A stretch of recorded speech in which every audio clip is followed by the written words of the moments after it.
Go. గంటలో చెడిపోవాలా నేను? అర్థముంది. Oh, shit. Okay. Hi guys, can you hear me?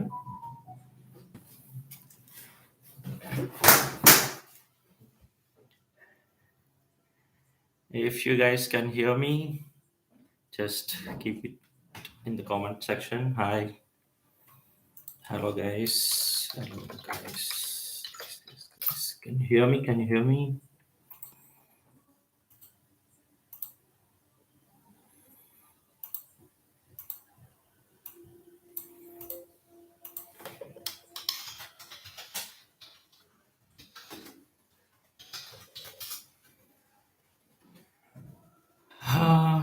Yeah, you can hear. Okay, fine. Yeah, that's great. Okay, let's wait 1 more minute to join. Let's others join.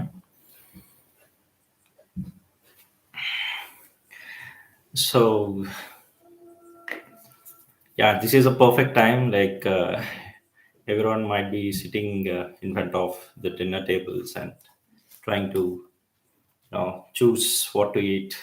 You would have thought before also, like maybe an hour before, what to eat, when to eat, right?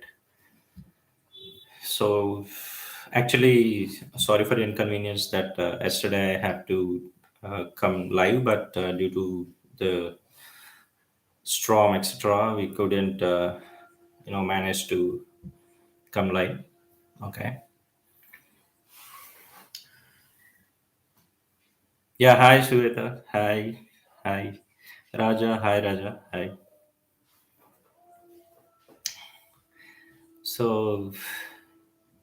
so after a long time, I'm coming live, right? And to be genuine, you know, so it's a genuine effort to make you understand about the, food and its importance, right? So if any queries are there, you can put it in the comment section, or even after the live also, you can just put it in the message so that we can address that and write an article about it, and you can see it in always in psinkin blog. So, welcome to Psinkin, and I'm Vamsy Krishna, and you know me. Most of the people know me as a biology teacher, and as a microbiologist also, in the sense I've done my master's in microbiology. So here today we are going to talk about one of the how long the live going to be. Just a few minutes. It's like an introduction for the series of the food as a medicine. So nothing to worry. I'll not take out your dinner time. It's just 15 to 20 minutes, Raja. Hope it would be comfortable. Yeah. So, so first, let us start with the today's topic. That is, how we can actually use food as a medicine. So, have you ever thought about food using food as a medicine? Anyone in the live? Can you just tell? Okay.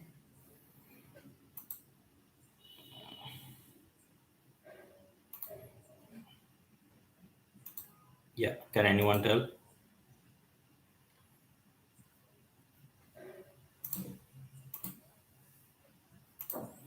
Yeah. So maybe few members may thought about food as something which we generally take granted, right? So today I wanted to eat masala dosa. Tomorrow, yeah. Niharika is saying, Varun, yeah, hi Varun, and neem, yeah, neem can be, it has a medicinal importance, and I'm talking about food. No, you're not late, Srividya. Hi. Yeah. Klniharika saying, yeah, she's believing that food as a medicine, right? So you might be wondering what exactly food as a medicine. And let me tell you one thing, one disclaimer that is, we can't actually replace the medicine with the food completely for few disorders or diseases or some health issues. But we can always use food as as a source of to prevent certain health diseases or health conditions, right, and treat and even cure also, but not all disorders or not all diseases. right? So it's not food is not completely the replacement, but definitely it aids to the recovery or treatment or cure or even prevention of certain health diseases, right? So here let's talk about you know we would have talked about behavior, right, in several contexts, right?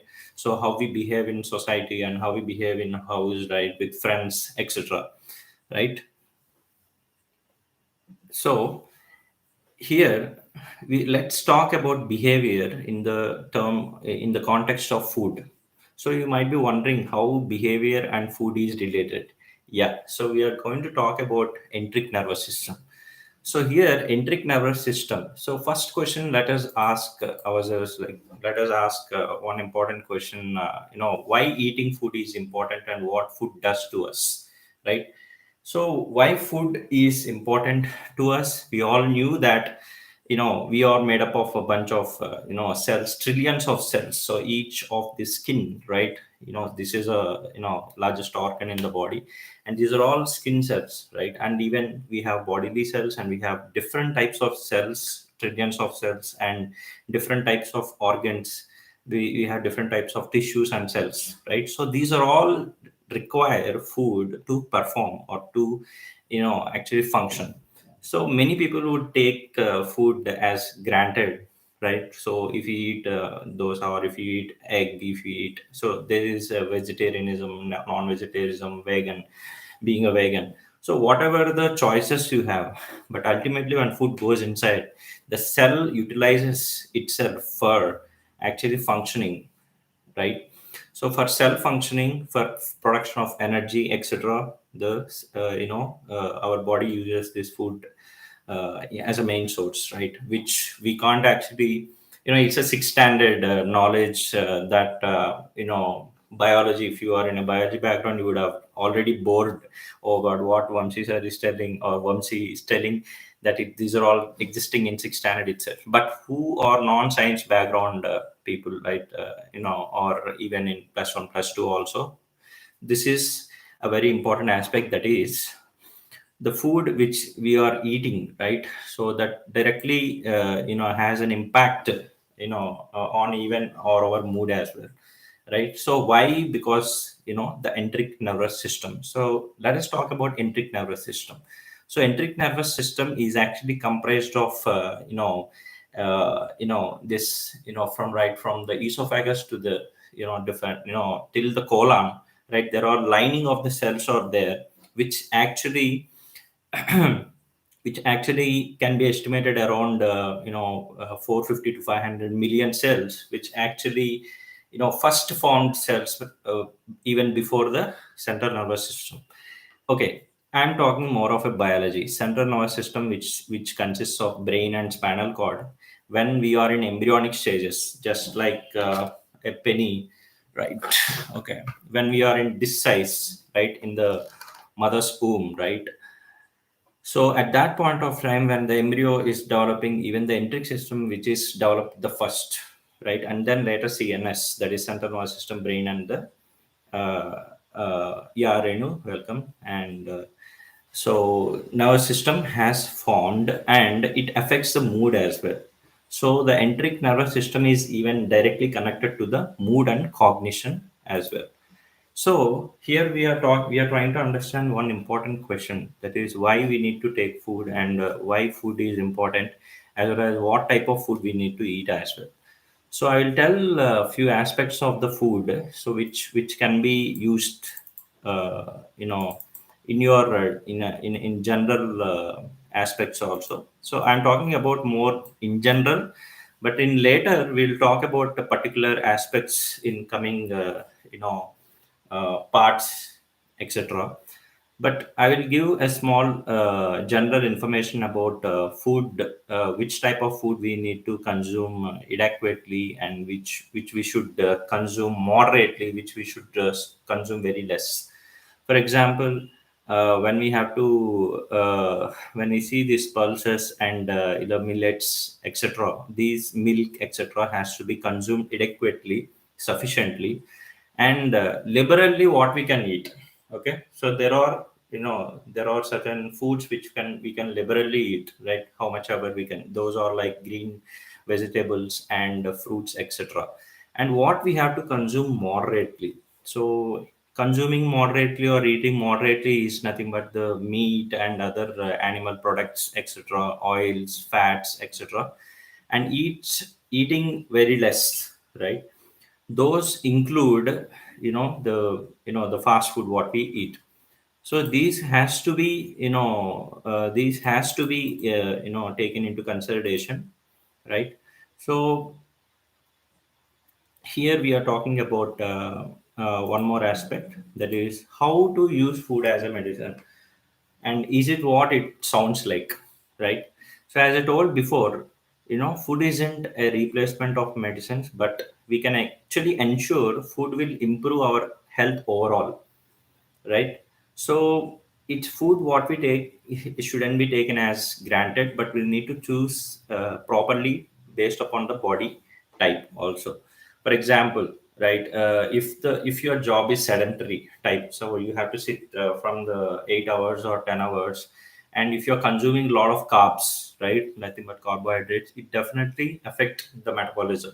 So you need to choose food based upon the body type and your work type, and even the exercise should be the integral part of the daily hobby, like at least 20 to 30 minutes, right? So and let's understand. So these are the few general aspects that I'm talking about. So I hope you guys are following.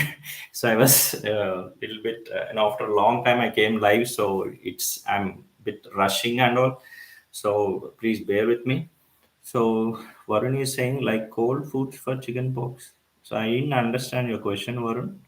Can you repeat your question? Yeah. So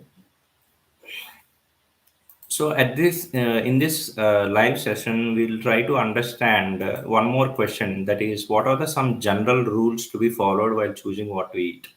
Okay, from stage to stage to stage. For example, a growing baby, right, and a child and an adolescence, an adult, and a people who are old, right, old age. So we come across in our house itself, we come across these all age groups, right? So when we come across these all age groups, we need to supply the food also in a proper manner for the proper age group as well. Even National Institute of NIN is also saying the same thing, and it was laid out a proper guidelines as well. So from adolescence to adult, there is a much change in the metabolism as well. So when you ask for examples for foods uses as a medicine, yeah, I got it. Understand? Okay, yeah. So this is about. So hi, Niti. Yeah, hi. So this is about in general what we try to understand is first our choices, right? Our food is our choice actually. Again, we can choose any type of food, but we need to choose the food which actually helps our body to function better, and especially the enteric nervous system is called second brain, right? So the brain in the gut. So many people would have not known. How many people guys knew that this enteric nervous system is existing, the gut is the second brain? Can anyone raise hand who knew this, that there is a second brain existing in in the body itself? It's not that cerebellum. It's not cerebellum. So we have two hemispheres and cerebellum. I'm not talking about that small brain. Talking about second brain. Who knew?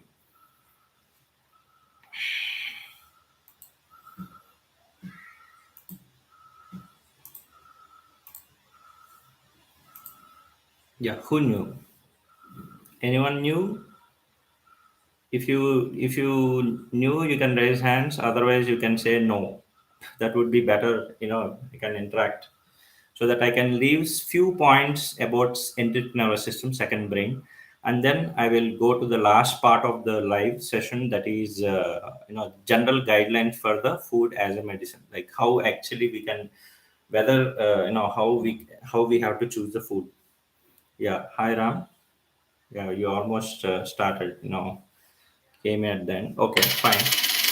So yeah, so as I'm telling, the brain in the gut is a second brain, and even certain research and evidence suggesting that the first brain, before even the first brain formation, the second this centric nervous system evolved. So let us see about certain general guidelines. So that under the question, what are the some general rules to be followed while choosing what to eat, right? So what are the rules? So when I talk about the rules, right? So I'm moving forward. Yeah, Renu, you knew that? Yeah, okay, that's great then. That's great. That's great. Sivitya saying no, that she doesn't know about the second brain. Yeah, have you ever felt like our mood is directly or indirectly affected by the food what we eat? Yeah, ice cream. It's like so pleasant, and if you eat some very spicy thing, sweating and anxious, bit anxious. In general, I'm talking about, right? So yeah, fine. So let's see the last question of the live, today's live, that is what are the general guidelines we need to follow. In the later sessions, I will be little slow, and I will be trying to I will try to put some other matter related to what I'm speaking. So bear with me for this time, and let's see certain guidelines, right? So first one, we have to eat. We need to ensure that the food that we eat should contain balanced diet. Again, this is very basic thing, right? And even we need to be using these oils and animal foods, ghee, butter, as well as certain type variety of rice like vanaspati should be moderately used, not exactly, it's not everyday use, or shouldn't be more and more and more. And especially we should be avoiding overeating. But again, overeating is again something related to certain unresolved issues of our own conflicts, etc. But we can deal it in a different way, like self work or therapy and all. But here, as a food, when we don't take granted, definitely when we are aware about what we are eating, definitely we can avoid overeating also, so that it will prevent the overweight or obesity. So what we need to do is it's not about the what I believe, right? What I believe, or what I believe is that what how we look, but what is our BMI, right? So is it a BMI is normal or not, so that are we falling into overweight or underweight? So you don't believe that my weight used to be very underweight almost till my MSc masters, and later on I gained my weight, and then I had a proper food in PhD, etc., and then I got my BMI normal, right? And drink plenty of water and take beverages in moderation. So we have to take beverages like whatever the cold drinks, etc., needs to be lowered, but have to have more water. Of course, right now I'm having my sip of water. I hope you guys also will have, right? So even we need to ensure that there should be salt intake should be minimum. Okay, so salt intake should be minimum, and there are certain replacements for the food. For example, if you doesn't like one type of a food, and try to see that if whether we can really replace with other interesting food, or sometimes we don't really like non-tasty food, but the tongue is something which actually uh, you know uh, which we have to listen to it it should be a secondary thing, but the primary aspect is our body nature, body type, our work type, whether we are doing exercise or not, all these aspects. Malo, Avadani garu. Yeah, Baba garu. Yeah. So, yeah. So, these are the few guidelines you can follow of moderate eat.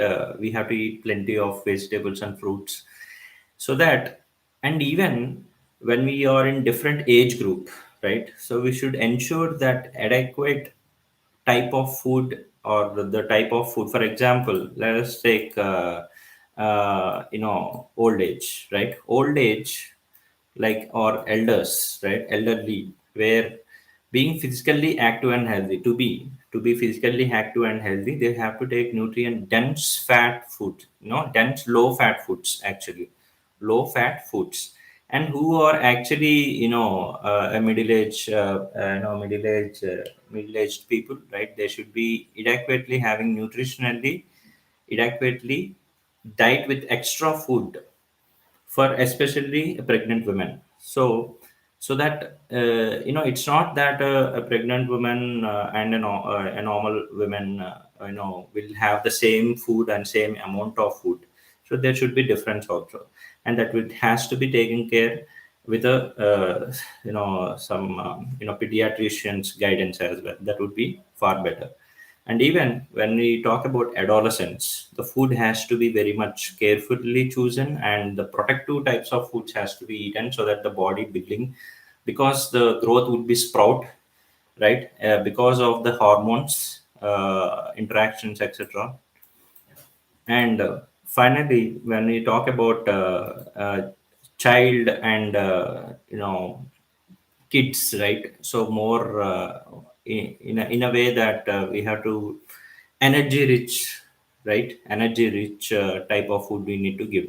And finally, when we talk about babies, right? Neonates and etc., breast milk, definitely, because it has colostrum and it has natural antibodies to fight against the diseases. So overall, so what I spoke about, so to actually summarize, right? So I talked about three important questions. One is about why eating food is important, what food does to us, and I told that if you remember, right, we discussed about how this food is going into the cells, tissues, and organs, and making it function.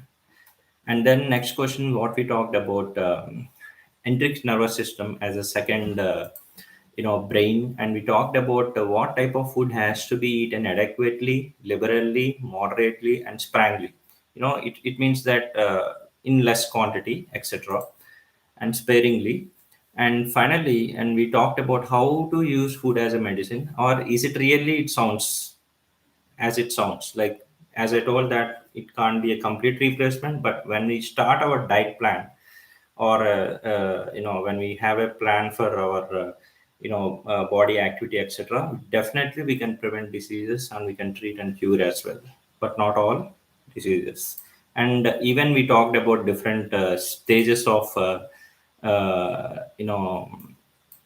are the general rules to be followed while choosing what to eat. Also, we spoke in context of different age groups. I hope this is clear. And in coming sessions, I will try to elaborate on each and every aspect. This is the first session, so after long back, I'm coming and giving a sort of live. So I hope you got what you are really anticipating. If not, you please you can message me, or you can put a mail to contact.psinkin.com. But we will try to clear it with an article with all your doubts and comments. Yeah, any doubts? Right. So with this, we can wind up the session. And so these are the points we discussed so far. Yeah. So in coming sessions, we'll talk about more specific aspects in this series, food as a medicine. Yeah. Is this live session available later too? Yeah, definitely. It will be there. Yeah. So I hope everyone everyone got what they really wanted to listen. Yeah. Hi Ganesh. Ganesh. Yeah. Hi. Right. Good to see you here. Long back. Yeah. So I hope everyone enjoyed the session and it would be more informative. And in coming sessions, it would be more in depth and in a specific parts I will be discussing, especially lifestyle as well. So this is hashtag bright life. So in the bright life series we will be getting all these how lifestyle adjustments and how we can talk, how we can take care of the health as well as, right, how we can need that adjustments and we can lead a happy healthy life. Yeah. So if no doubts, let's end the session. Thank you everyone for attending the session, though it was little fast and running type. Yeah. Thank you, Pragna. Yeah, Pragna. Yeah. Thank you, Ganesh. Thank you, Sudhya. Thank you, Adan Garu. Renu. Thank you, Rami. Thank you, Abhiniti, Varun, Niharika, and thanks for Niharika. As we are going to be giving a few more aspects in this series. Let's anticipate that viewers would get what benefited as a genuine effort to educate viewers and our subscribers to about the food and lifestyle changes as well in the bright life of sinking. So please do share to your friends and subscribe if you haven't. And thank you, Sai Suvedi. Thank you, Raja, for joining in the very beginning. Thank you. Thanks a lot. Please do subscribe, share to your other friends, and so that it can reach to many people. Thank you. Have a nice, of course, good night. Yeah. Thank you. Bye. Ending the session.